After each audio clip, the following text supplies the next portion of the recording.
Bonjour et bienvenue au Café de la Bourse. Ici, on vous prouve qu'on peut parler de finances sérieusement, mais simplement. Aujourd'hui, nous allons nous pencher sur l'or. L'or est une valeur refuge à l'épreuve du temps. Bien que connaissant des fluctuations fortes, l'or reste dans l'esprit des gens un moyen sûr de préserver sa richesse et de la transmettre d'une génération à l'autre. Seul actif financier tangible, il rassure. Pourtant, il est impossible d'en estimer une valeur intrinsèque. Pour Warren Buffett, l'or est inutile et improductif.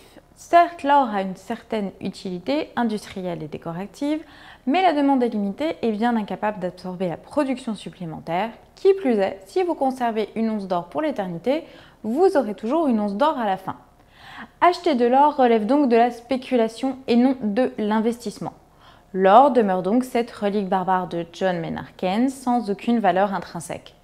Cependant, tous les investisseurs devraient posséder une part d'or dans leur portefeuille comme couverture contre les risques extrêmes. Alors, comment investir dans l'or? Trois manières sont à votre disposition. L'or physique, il s'agit de l'achat de lingots, pièces. Vous pouvez choisir de les stocker vous-même ou de faire appel à un tiers. L'or papier, vous pouvez choisir d'investir dans l'or via des ETF ou des produits dérivés.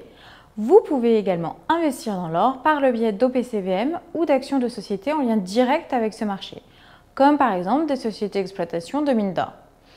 Investir dans l'or mérite aussi de se pencher sur la corrélation entre l'or et les devises. Bien souvent, en effet, une corrélation existe entre devises et matières premières. Elle dépend fortement de la place de la dite matière première dans le pays. C'est notamment le cas de l'or. Par exemple, si l'or représente une large part des exportations du pays, alors son économie pourra se voir affectée dans le cas d'un changement de prix significatif. Le dollar canadien, le dollar australien et néo-zélandais sont les devises les plus liées à l'or. L'Australie étant le troisième producteur d'or mondial avec une production de 5 milliards de dollars par an, la paire dollar australien-dollar américain a une corrélation de 80% au cours de l'or. Le regain d'intérêt pour la paire dollar australien-dollar américain peut d'ailleurs s'expliquer par les prix en hausse de l'or. En investissant sur la paire, on n'a pas d'exposition directe à l'or, mais on peut quand même tirer profit de son appréciation. D'autre part, l'or étant coté en dollars américains, restez attentif au cours de la monnaie américaine. Ainsi, lorsque le dollar est en hausse, l'or est en baisse mécaniquement.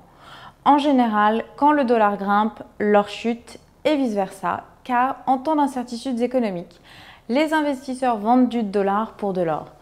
Contrairement à d'autres actifs, l'or conserve bien sa valeur. De nos jours, la corrélation inversée entre l'or et le dollar est toujours valide, bien que la dynamique sous-jacente ait quelque peu changé.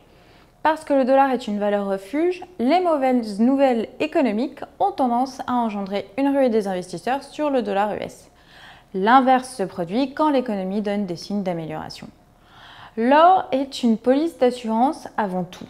Bien que le prix de l'or soit volatile sur le court terme, il a gardé une valeur assez stable sur le long terme.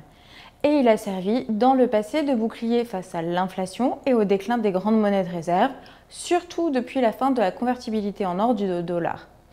Mais l'or n'est pas un investissement productif. Il s'agit plutôt d'une monnaie dure, pouvant servir d'assurance contre la planche à billets et les erreurs des gouvernements ou des banques centrales.